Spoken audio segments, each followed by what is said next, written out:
It started with being seated on the couch, a half-empty plate of nachos, and an itch. Goals are funny. My goal is to ride a motorcycle. Some people would say they would never dream of riding a motorcycle, that, oh, it's too scary. But is it? For instance, the average person spends 1/3 of their life working. More than 50,000 die on the job each year. If I'm going to die, I at least want it to be on my own time. Speaking of things that are scary, some people even make it a life goal to ascend the corporate ladder, spending that 1/3 of their life or more in the struggle to get a slightly nicer office, all while using this time to line someone else's pockets who has a nicer office above them. Imagine, 1/3 of life or more in a single building. And here we call four-wheelers cagers. Is motorcycling more scary than that? I'm not sure it's so clear-cut.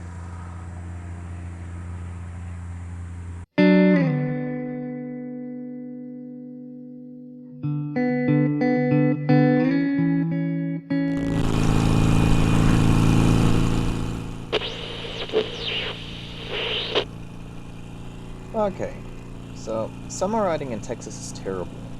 You want to spend enough time on the road to actually see something, but yet are not keen on getting circle-kicked by the yellow Death Star. Your options are limited. Night footage isn't the best, but it beats no footage and no riding at all.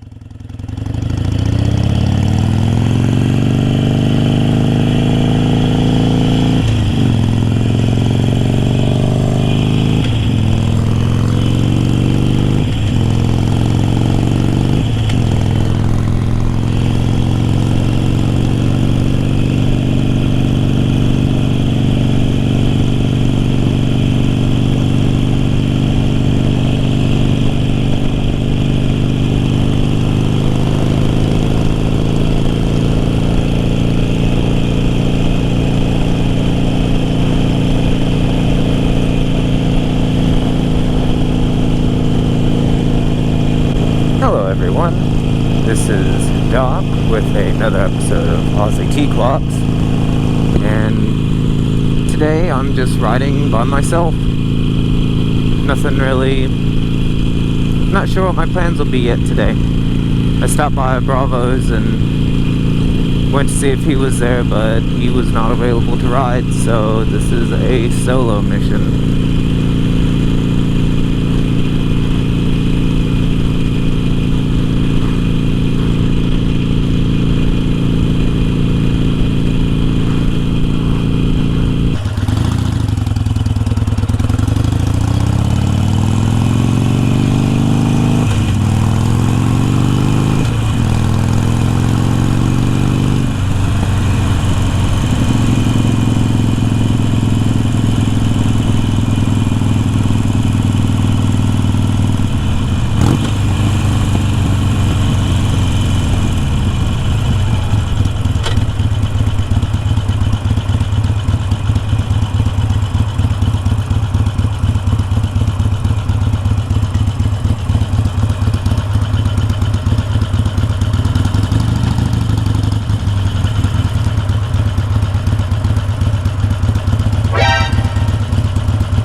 Well, it is Texas summer. Golly, this V-twin cooks me at lights.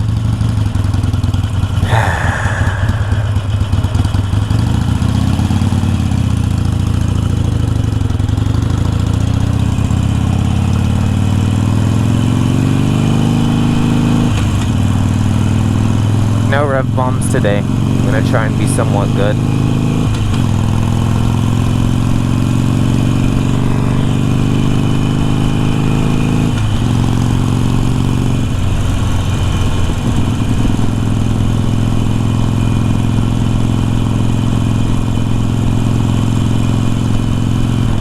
Oh, there's the body.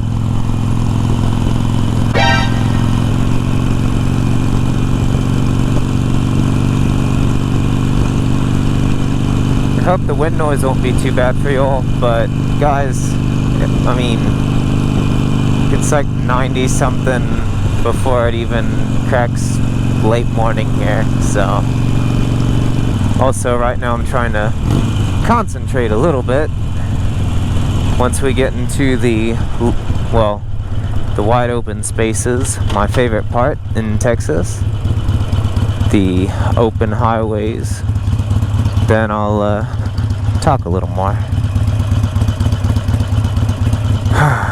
Man, air cooled, but not for me.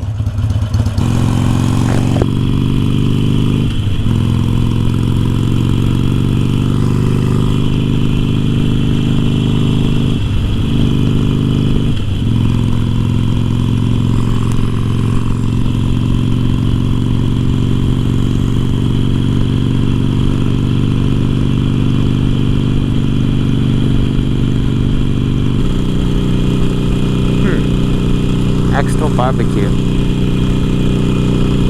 Wonder if it's open. Obviously not now, but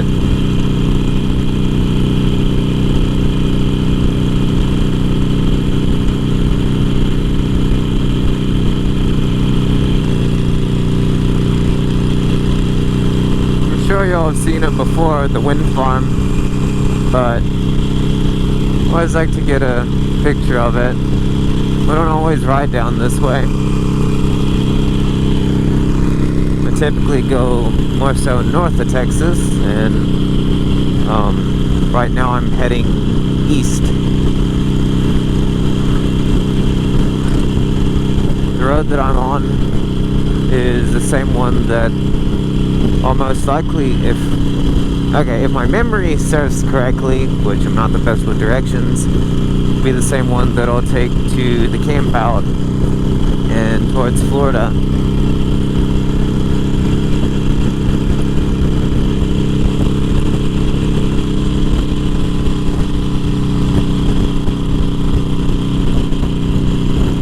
It's actually kind of windy today.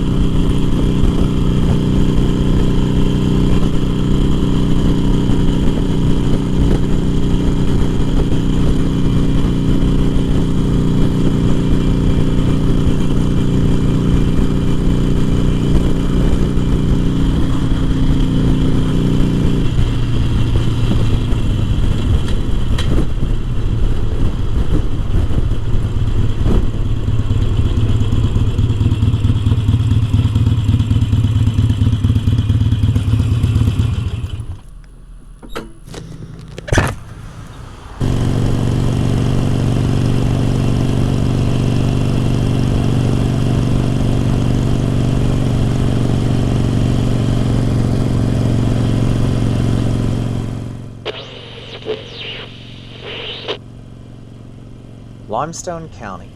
Despite mainly being quiet American farmland, the history books hold some interesting events for this county. In 1836, there was an event known as the Fort Parker Massacre. Native Americans attacked Fort Parker, killing or kidnapping all settlers except for a small handful that escaped.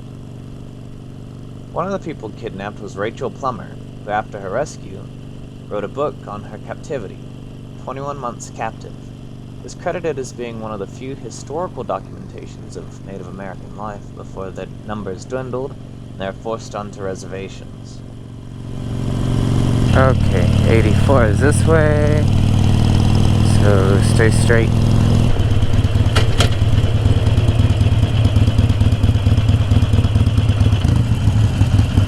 Beer, wine, laundromat, tobacco, okay.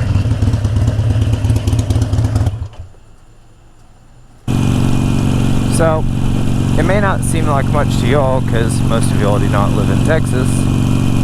However, I have never been in this place. Not by car, not by motorcycle. Never been here before. This is new ground for me. Kinda cool, not gonna lie.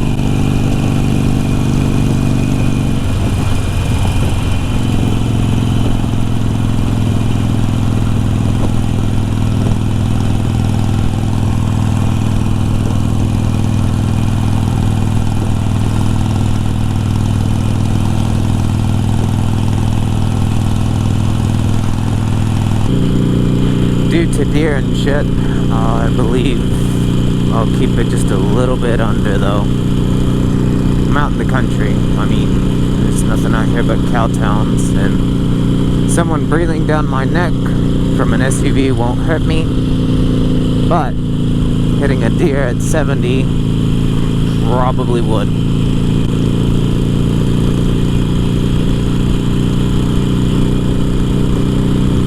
One must go with the flow of traffic after all, and if there's no traffic, then you set the rhythm. There's a lot of bumps in this road, holy crap. That last one hurt my kidneys. Galveston, Houston.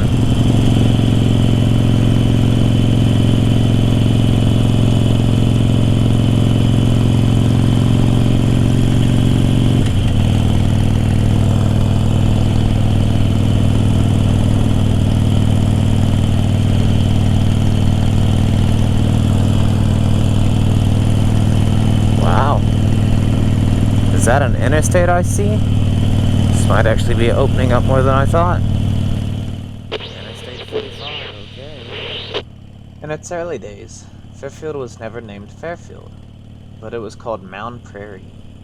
It had humble beginnings in the 1850s, a post office, a grocery, a couple hotels, and one jail. It also has had a history of really bad luck. In the late 1800s, there was a meningitis outbreak, which was overshadowed by a tornado in 1900. Then the cotton crop was destroyed in 1903, which was followed by a fire in 1911 that destroyed much of the town.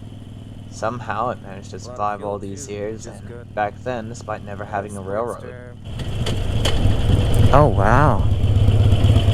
This reminds me of Valley Mills with the Christmas lights. That's kind of cool. Oh, they've got a big building though. Valley Mills doesn't have anything like that.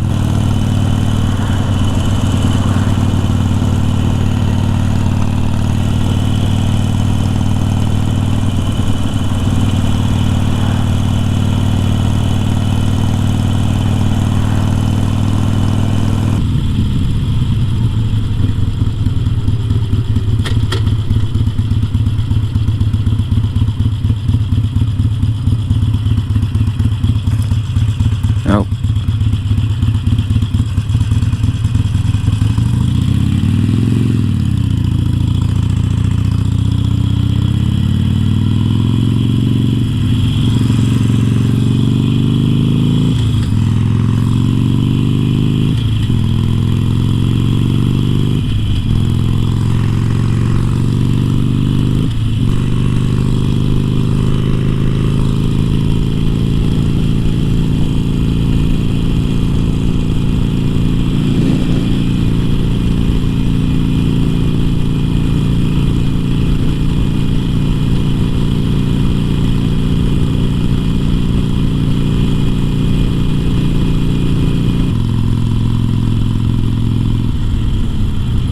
Why not?